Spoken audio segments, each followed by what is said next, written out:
Hi friends, ఈ మధ్య కాలంలో యూట్యూబ్ లో చాలా ట్రెండింగ్ అవుతున్న రెసిపీ చికెన్ బోర్తా రెసిపీ. టేస్ట్ చాలా బాగుంటుంది. ఎలా చేయాలో ప్రాసెస్ కి వెళ్దాం. కడాయిలో ఆయిల్ పోసి అరకిలో చికెన్ వేసి మూత పెట్టి కుక్ చేయాలి. ఆ లోపు కడాయిలో ఆయిల్ పోసి 2 కట్ చేసుకున్న ఉల్లిగడ్డ ముక్కలు వేసి లైట్ బ్రౌన్ కలర్ వచ్చిన తర్వాత బౌల్లోకి తీసేయాలి. తర్వాత పచ్చిమిర్చిని ఇలా కోసి ఆయిల్లో వేసి మగ్గిన తర్వాత బయటికి తీసేయాలి. ఎండుమిర్చి వేసి కలర్ మారిన తర్వాత బౌల్లోకి తీసుకోవాలి. 1 కప్ అంతా ఎల్లిపాయలు వేసి లైట్ బ్రౌన్ కలర్ వచ్చిన తర్వాత ఈ బౌల్లోకి తీసుకోవాలి. కొద్దిగా కరివేపాకు వేసి కరివేపాకు కరకరలాడుతున్నప్పుడు ఈ బౌల్లోకి తీసుకొని చల్లారిన తర్వాత మెత్తగా చేసుకోవాలి. చికెన్ ఇలా ఉడికిన తర్వాత కొద్దిగా అల్లం వెల్లుల్లి పేస్ట్, రుచికి తగినంత ఉప్పు వేసి రుచికి తగినంత కారం వేసి బాగా కలుపుకోవాలి.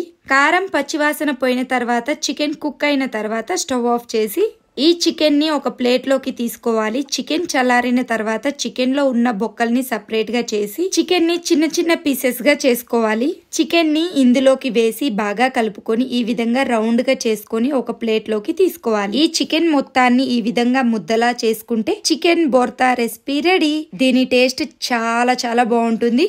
మీరు తప్పకుండా ట్రై చేయండి. Thank you so much. చాలా బాగుంది.